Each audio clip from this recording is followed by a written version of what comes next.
Quiero tratar de ordenar un poco las ideas. La noticia es el ataque a los trabajadores y las trabajadoras del Estado y empezaron la ola de despidos. El presidente dice que son 50.000, 70.000, son menos, pero es un montón igual, 15.000, 20.000. Y aquí se mezcla todo y se manosea todo. Y me parece que tenemos que hacer el ejercicio de poder analizarlo desde una mirada más amplia. Primero, quien les habla al menos no niega la profunda necesidad de reformar el Estado. Estoy convencido que se necesita una profunda reforma del Estado. Ahora, la palabra reforma, no es igual a la palabra destrucción y mucho menos a la palabra saqueo. Pero está claro que nosotros necesitamos un Estado que esté mucho más cerca de la gente. Que nosotros necesitamos un Estado que, lejos de pensarse como un Estado que busca contener, sea un Estado que busque promover más y nuevos derechos y que busque incluir. Del estado de contención es un estado que surge cuando vos tenés una situación económica que genera tanta marginalidad, que genera tanta desigualdad, que el Estado ahí tiene que salir a contener. Ese estado de contención tiene que ser una etapa, no puede ser el todo, no puede ser eterno. Porque entonces así el Estado genera cada vez más, amplía sus espacios para generar programas sociales, para generar atención social, para generar nuevos ministerios, nuevas subsecretarías. ¿Por qué? Porque tiene que salir a contener todo lo que no resuelven sus políticas económicas.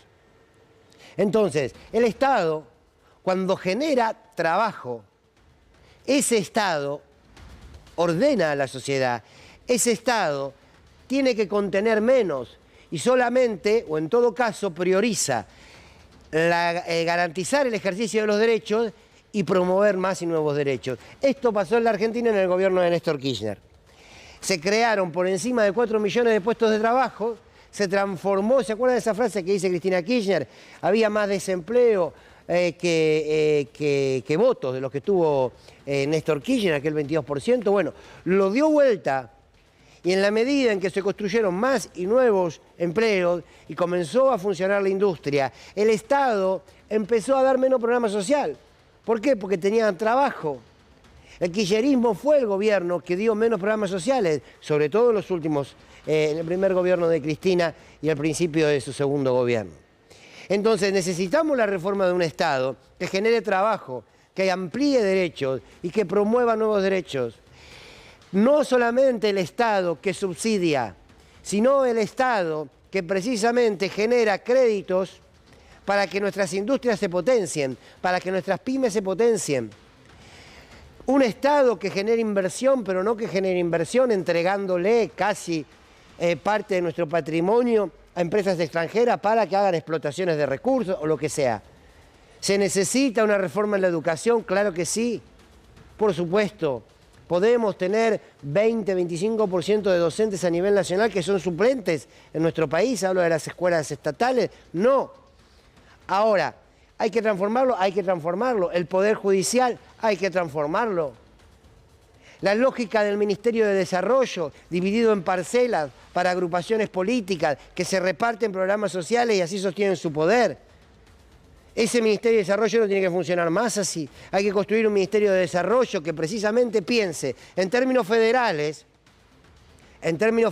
para ver qué es lo que está necesitando cada provincia en pos de su propia idiosincrasia, de su propia territorialidad, de sus propias necesidades económicas, y desde el Ministerio de Desarrollo Nacional poder hacer políticas donde cada uno en su territorio, en su lugar de nacimiento, en el lugar que ha elegido para vivir, pueda desarrollarse. Con cooperativas, con economía popular y con un Estado que le facilite la tarea. No un Estado que terciarice todo. Bien, podríamos estar toda la noche. Digo, esa reforma del Estado, por algunas cosas que se me ocurren nada más, es necesaria, creo humildemente. Ahora, ¿Milei quiere esto? ¿El gobierno de los libertarios quiere esto? No. Nada que ver, nada que ver. Y en nombre de algunos excesos que se cometieron dentro del Estado, van por el Estado todo. Cuando nosotros vemos que este gobierno echó 2.000 trabajadores del ANSES a nivel nacional y está cerrando las oficinas del ANSES, cuando nosotros vemos que están echando trabajadores del Ministerio de Desarrollo, trabajadores de Economía, trabajadores del INCA, trabajadores del CONICET, y podemos ir por donde quieran porque van a encontrar despidos. La pregunta es, ¿se despide al trabajador y a la trabajadora en términos del recurso que su salario le significa al Estado, o en realidad se saca de encima a los trabajadores y a las trabajadoras porque el fin último es el saqueo a la organización y a la institucionalidad entera? Y la respuesta es que el objetivo es ese. No están vaciando el CONICET simplemente, o con la excusa de que el CONICET gasta. Es reconocido en el mundo, ya no hace falta ni discutirlo. Pero el objetivo es ni más ni menos que entregar nuestra ciencia y todo nuestro conocimiento y poder venderlo, porque la ciencia es de lo más importante que tiene la humanidad, pero no deja de ser un negocio para muchos. Detrás de cerrar cada oficina del ANSES y de echar trabajadores del ANSES está la profunda intención de volver a las FJP. Detrás del vaciamiento de toda la educación pública, del recorte millonario que se le hizo a las universidades, son 30.000 millones que se les recortaron en enero y febrero. ¿Qué esconde eso? ¿Cuál es el objetivo? Che, ¿está gastando mucha plata el Estado? ¿Tenemos que ajustar un poquito porque hay que poner en otros lugares? No.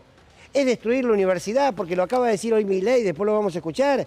Dijo algo así, pongo mis palabras, como que les quemó bastante la cabeza a la universidad pública. O sea, y vi el video que hizo la UBA, extraordinario, y ojalá lo podamos repetir y verlo.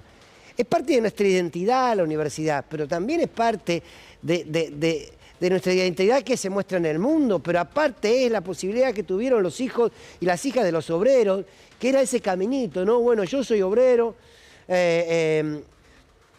y nuestros hijos, hago todo el esfuerzo para que mi hijo estudie. ¿Se acuerdan lo de mi hijo el doctor, como en esa época? Entonces, no es el recorte a la educación por una cuestión económica, es un recorte a la posibilidad, porque no creen en que todos tengamos derecho a acceder a una educación gratuita, no lo creen. Entonces te ponen el discurso, hay chorro en todos lados. Vieron que parece que para Milei y para los Macri también, la Argentina nació a partir de los K, todo es K, todo es K. ¿No? Acá van contra los K, entonces dicen, vamos a sacar el nombre de Néstor Kirchner, en el Estado hay todos militantes K, todo es K. Entonces me parece que más allá de los nombres, que es el dolor presente y el dolor de quienes son despedidos, que son familias enteras que se quedan sin trabajo, tienen nombre, apellido, tienen hijos, tienen madres, tienen padres, tienen abuelos, tienen sobrinos, son historias de vida real que mañana están sin laburo y empiezan a vivir una vida de mierda. Pero detrás de esos nombres hay una política que nos va a afectar a todos, trabajes o no trabajes en Telam, trabajes o no trabajes en el CONICET, trabajes o no trabajes en el ANSES, porque es un saqueo, pero es un saqueo ideológico, no es un saqueo por un ordenamiento económico. Ese es el relato, porque toda la plata que hicieron, recaudando, recortando, ¿dónde está? ¿Para quiénes está? Entonces, es un recorte ideológico, ni más ni menos. Y este es entonces el escenario que tenemos.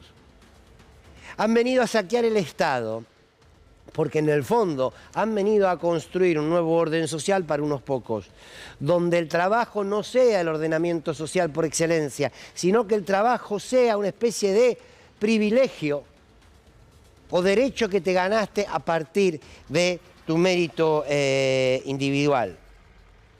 Y como última reflexión, a mí me gusta la palabra resistencia, creo en ella, por eso la uso, pero frente a todo esto, la pregunta es qué y cómo, no tengo la respuesta. Lo que sí veo es que hay todavía mucha resistencia parcelada.